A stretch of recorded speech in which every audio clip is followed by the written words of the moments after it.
Et bonjour à tous, on est parti pour une petite vidéo dans le noir. Parce que tout simplement on est au milieu de la nuit. Enfin au milieu de la nuit, il est que 23 heures. Et je fais des choses qu'il faut pas faire. Je réagis à chaud. Je réagis à chaud avec une vidéo qui en plus s'appelle "L'humanité est condamnée". On va rallumer un peu plus de lumière, voilà. Et ouais, l'humanité elle est condamnée. Alors en fait, pourquoi est-ce que je fais cette vidéo? Déjà parce que l'idée que je veux développer là, je l'ai depuis un petit moment et puis là, je viens de vivre un truc qui illustre très bien ce dont j'avais envie de parler. Alors, l'humanité est condamnée. Et donc je vous disais, je réagis à chaud, faut jamais faire ça. Ouais, faut jamais faire ça. Mais là, je réagis à chaud parce que l'exemple vient de m'arriver et que ça illustre quelque chose auquel je pensais depuis longtemps, hein. Alors, l'humanité est condamnée. Je sors d'une station d'autoroute là, et bah, j'ai fait ce que tout être humain doit faire de temps en temps. Je suis allé aux toilettes. Et c'est ça qui me fait penser que l'humanité elle est condamnée. Parce que je vois l'état des toilettes publiques. Donc le thème que je voulais aborder en fait aujourd'hui, que je vais aborder depuis un petit moment et que je vais utiliser l'exemple là, c'est le, la, la, la disparition du bon sens, notamment au travers de la disparition totale, dans certains cas, pas systématiquement, du bien commun et de la notion de long terme. En fait, la chaîne là, elle s'appelle mieux se connaître, hein. Cette playlist, elle s'appelle Apprendre à mieux se connaître. Pourquoi est-ce que j'invite les gens à mieux se connaître? Parce que je suis persuadé que si on se connaît mieux soi-même, on a plus de facilité à mieux connaître les autres. Dans le but de mieux vivre tous ensemble. Le but pour moi, c'est vraiment ça. C'est de permettre aux êtres humains de mieux vivre tous ensemble. Et un des axes qui permettra de mieux vivre tous ensemble, c'est de penser au-delà de juste ma petite personne et au-delà du très court terme. Et donc, je pense que vous commencez à voir le rapport avec les toilettes publiques. Est-ce que vous êtes déjà allé dans des toilettes publiques? Je pense que oui, hein. Et, euh, et si ça, c'est pas un bon exemple du fait que l'être humain ne pense qu'à lui et qu'à court terme, eh ben, j'en ai pas de meilleur pour l'instant. L'état des toilettes publiques. Non mais, à quoi les gens pensent quand ils vont dans des toilettes publiques et qui font leurs besoins à côté, pas toujours uriner, hein, qui nettoient rien, qui tirent pas la chasse. C'est pas fou ça? En fait, une des règles quand on fait quelque chose, c'est de se dire qu'est-ce qui se passerait si tout le monde faisait tout le temps ce que je suis en train de faire. Parce que si maintenant vous faites une action du genre jeter vos déchets, au lieu de les jeter dans la rue, les jeter dans une poubelle. Si tout le monde faisait tout le temps ça, qu'est-ce qui se passerait? Les rues seraient propres.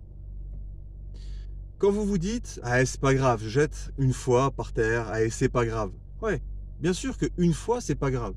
Mais qu'est-ce qui se passerait si tout le monde le faisait tout le temps? Les rues seraient dégueulasses.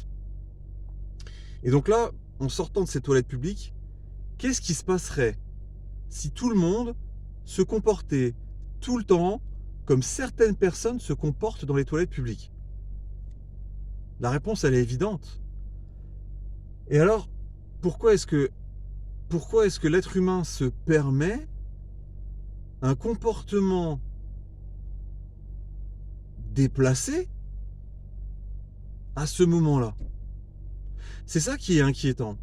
Parce que je vois pas l'intérêt de rendre les toilettes publiques dégueulasses. Je vois pas ce que ça apporte de pisser à côté, ou pire, dans des toilettes publiques. C'est pas compliqué de pisser au bon endroit. Donc ça veut dire que ça ne demande aucun effort de respecter à ce moment-là Quelque chose qui paraît pourtant évident. À moins que les gens qui utilisent les toilettes publiques de cette façon-là fassent pareil chez eux. Mais franchement, ça m'étonnerait. Donc voilà pourquoi l'humanité est condamnée.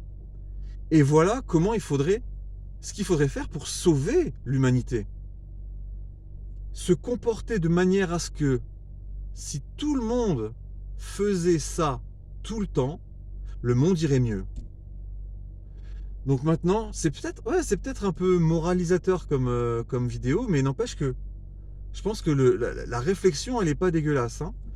J'ai déjà parlé dans la vidéo du fait que on peut donner des conseils sans porter de jugement. Là, je sens, je sens que je porte un jugement. Mais j'ai aussi dit que on pouvait donner des conseils sans porter de jugement quand on n'était pas soi-même concerné. D'accord? Je sais que moi-même, j'ai des attitudes qui font que si tout le monde faisait ce que je fais moi tout le temps, ça irait pas mieux.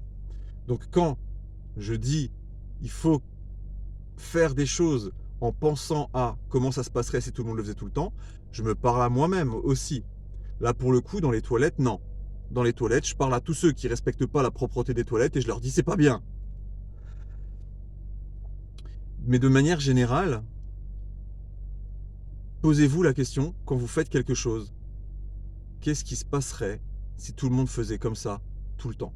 Si la réponse, elle n'est pas grandiose, reposez-vous la question, pourquoi je le fais alors? Est-ce que c'est beaucoup plus facile de faire comme je fais, même si je suis conscient que c'est pas grandiose? Est-ce que c'est à ce point-là moins coûteux? Qu'est-ce que ça m'apporte vraiment? Et qu'est-ce que ça m'apporterait de corriger cette attitude afin, je sais pas, de contribuer à mieux vivre tous ensemble? Voilà. C'est peut-être parce que je suis fatigué, parce que je roule beaucoup depuis trop longtemps, mais j'avais envie de faire cette vidéo et le thème c'était ça. Le thème c'était comment définir finalement un comportement correct et comment définir un comportement incorrect. J'ai déjà fait une vidéo aussi sur le fait que le bien, le mal n'existe pas parce que ça dépend comment on perçoit la situation. Je pense pas que je sois en contradiction avec des choses que j'ai déjà pu dire.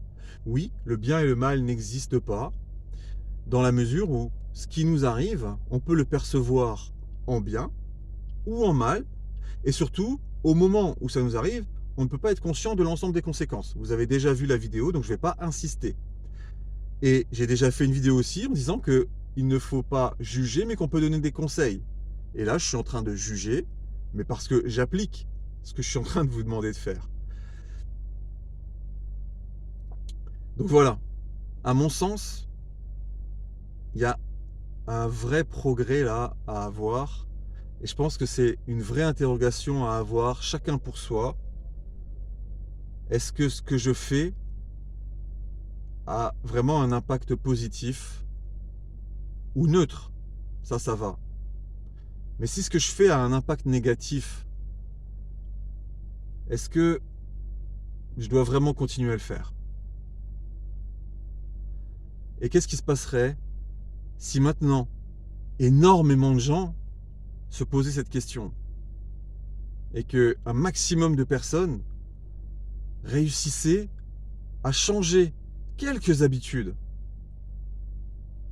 J'ai envie de croire que sauver l'humanité, c'est pas si impossible que ça, à coup de petites actions, comme ce petit colibri.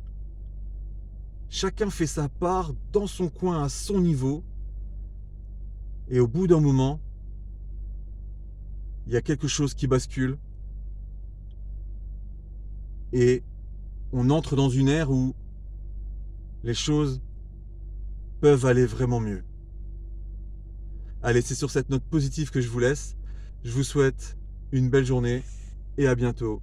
Bye bye.